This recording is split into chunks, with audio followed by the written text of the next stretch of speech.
Tudo sobre o pecado. E quando se estuda de maneira mais profunda o pecado, compreendemos que ele não é apenas errar o alvo, existe raízes do pecado ou coisas que podem explicar muito mais acerca do pecado. Por exemplo, errar o alvo é o pecado. O pecado é errar o alvo. Mas também o pecado ele é uma dívida. Além dele ser errar o alvo, o pecado também ele é uma dívida. Como uma dívida? Quando o homem foi escolhido por Deus para estar nessa terra, ele recebeu mandamentos para cumprir. E o homem se tornou o guarda desses mandamentos. A partir do momento em que o homem que serve a Deus, que foi escolhido para fazer a vontade de Deus, ele peca, a Bíblia diz que ele contrai uma dívida com Deus. Então, o pecado também significa dívida. Por isso que a Bíblia diz que era impossível nós pagarmos a nossa dívida para com Deus, porque os nossos muitos pecados jamais poderia o ouro e a prata do mundo inteiro pagar as nossas dívidas. Mas a Bíblia diz que Jesus na cruz do Calvário, através do mais precioso sangue, ele derramou todo o seu sangue para poder perdoar as nossas dívidas e assim nós sermos perdoados os nossos pecados. Mas também pecado na linguagem ou no estudo sobre o pecado também é impiedade. O que é impiedade? Impiedade é tudo que é o oposto do bem, ou seja, fazer o bem. Você, quando é uma pessoa boa, uma pessoa que sempre vai para o caminho do que é certo, tudo que é oposto do bom, do bem, do certo é impiedade. Por isso que os ímpios vivem uma vida de impiedade. O que é isso? Significa dizer que eles têm diante deles o bem e o mal, mas eles escolhem o mal. Isso também é uma raiz e uma explicação sobre o pecado.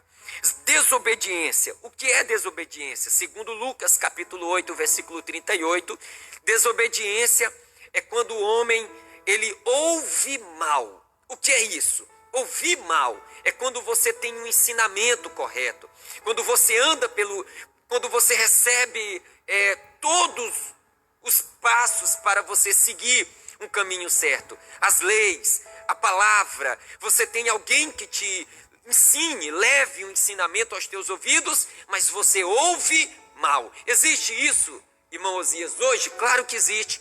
Existem pessoas que apenas escutam, mas não ouvem a voz de Deus, não ouvem a palavra de Deus. Tem pessoas que até dizem, não, mas eu conheço a Bíblia indo e voltando. Perfeito, ouvem, melhor, conhecem, mas não ouve a palavra de Deus. Aquele que ouve bem a palavra de Deus, ele é obediente à voz de Deus. Ele se volta para Deus. Então, dentro do pecado, existe a desobediência, que significa ouvir mal. Mas também existe a desordem. O que é a desordem? A desordem é quando o homem desobedece uma ordem. Isso dentro do pecado. E a desordem, ela é uma das mais pesadas para se explicar o que é o pecado. Por quê? Porque quando nós aceitamos a Cristo, nós vivemos para Deus. Fazemos a sua vontade e obedecemos a sua vontade. Porém, quando o homem desobedece a Deus, o homem faz o que ele quer. Então o homem cria para si uma lei. Quando ele cria essa lei para si, ele se torna a divindade na sua vida. Ou seja, ele não tem alguém maior sobre ele para poder coordenar a vida dele. Ele não tem Deus para direcionar a sua vida. Ele não tem Deus para coordenar os seus passos. A partir do momento em que o homem é desobediente, ou seja, a partir do momento em que o homem não obedece a Deus, ele cria essas leis para si e através dessas leis ele passa a obedecê-las. E ele, a partir do momento em que cria a sua lei, ele se torna divindade, ele se torna a própria divindade dentro dele, ou seja, ele se torna um Deus para ele. Por isso que isso é tão importante obedecer, prestarmos atenção sobre essa raiz do pecado, a desobediência. Por isso que quando nós lemos nos textos antigos, quando Israel desobedecia a voz de Deus, quando Israel era desobediente a Deus, quem é Israel? O povo de Deus. A Bíblia diz que ele Deus permitia que eles caíssem no mal, permitia que as outras nações o vencessem e permitia que a enfermidade chegasse até eles. Isso por causa da desobediência. Isso deixava Deus muito triste. Por quê? Porque quando nós desentronizamos Deus da nossa vida, Ele não está mais no trono e nem no centro da nossa vida, e quem passa a ser o centro da nossa vida são as nossas vontades e os nossos desejos, e nós somos levados por Ele. Por isso que no primeiro ponto da lição nós vamos aprender sobre a natureza morta em ofensas e pecados. E em sequência, ainda explicando sobre o pecado, pecado também é transgressão. O que é transgressão? Quando Deus instituiu a lei para que o homem pudesse obedecer aos seus mandamentos, e quando eu falo a lei, eu não me atenho apenas à lei que foi dada a Moisés, mas desde a criação do mundo, ainda no Gênesis, quando Deus cria o homem à sua imagem e semelhança e o coloca no jardim do Éden, num lugar perfeito onde ele pode viver de maneira maravilhosa, e dentro desse lugar já existia leis que o homem deveria obedecer. Então, o que é transgressão? A lei, irmão, ela serve como um muro. As leis de Deus ou os ensinamentos de Deus é um muro. E transgressão é você transgredir o muro, é passar desse muro, é você passar por cima dele, é transgredir uma lei, deixar de obedecer uma lei, ir além da lei, passar da lei. E a transgressão, irmão, é algo tão importante, os irmãos que estão em casa vão entender como é importante você não transgredir a lei de Deus. Por quê? Porque transgredir a lei de Deus significa você ir além de Deus, passar da autoridade de Deus, passar daquilo que Deus instituiu. Isso é um perigo. Por quê? Porque quando nós queremos passar de Deus, nós queremos fazer o que Satanás fez.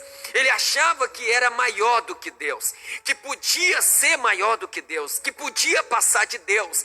Mas, irmão, ninguém pode passar de Deus, ninguém pode ir além de Deus. Você que está em casa, que é leitor da palavra de Deus, sabe, o Deus que nós servimos, ele tem uma característica que é mais importante, melhor, que explica tudo sobre ele.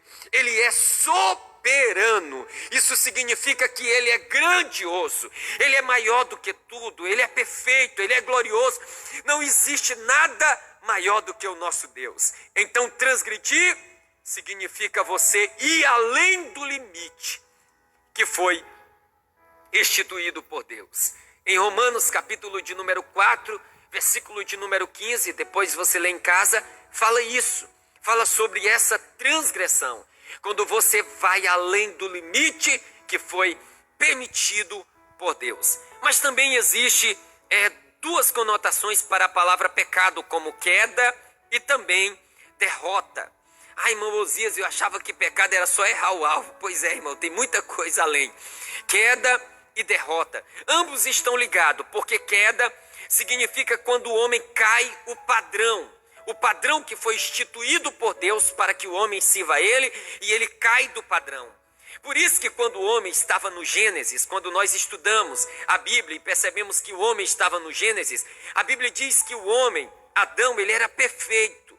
Foi criado à imagem e semelhança de Deus. E quando diz que o homem caiu naquele lugar, quando a Bíblia diz que ali foi a queda, nós usamos isso o tempo todo, essa expressão, a queda de Adão. A queda do homem se deu no jardim do Éden. A queda se deu porque ele se alimentou de um fruto que ele não deveria se alimentar, que Deus disse que não era para ele nem tocar. Mas olhe para mim aqui, irmão, queda, o que é queda? É você cair do padrão que Deus instituiu. Deus colocou um padrão para que nós pudéssemos viver, e quando nós caímos desse padrão, significa queda. Quando alguém caiu, significa que ele caiu do padrão que Deus instituiu para que ele vivesse. E derrota literalmente significa queda. A palavra derrota literalmente significa queda, ou seja, Queda no sentido de perca do propósito com Deus. E muitos irmãos, pasmem os irmãos, muitos hoje em dia têm perdido o propósito com Deus. A maioria das pessoas que deixam de servir a Jesus Cristo, eles deixam de servir porque eles não encontram mais um propósito de Deus na vida deles, sendo que há um propósito muito grande de Deus para a sua vida.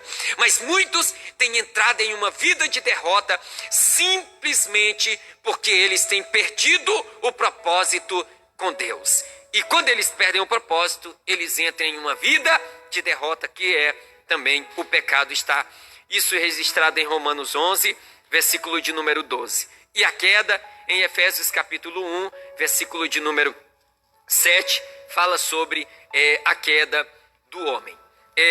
Mas também, irmão, encerrando, o pecado fala de impiedade. O que é impiedade? Olhe para mim aqui, impiedade, e preste bastante atenção, irmão. Quando nós falamos de impiedade, nós estamos falando sobre as pessoas que cometem o pecado, mas eles cometem esse pecado na sua ignorância. Osias, mas isso existe? Claro que existe. Existem muitas pessoas que não conhecem a lei de Deus, que ainda não conhecem a palavra de Deus. E muitos deles fazem e cometem atos que para eles é certo, por eles não conhecerem ainda o errado. Por isso que impiedade é isso. Impiedade é quando nós ou quando alguém comete um pecado na sua ignorância e Deus perdoa. Na verdade, todos os pecados Deus perdoa. Mas olhe para mim aqui, nesse sentido, a impiedade é quando alguém peca na sua ignorância.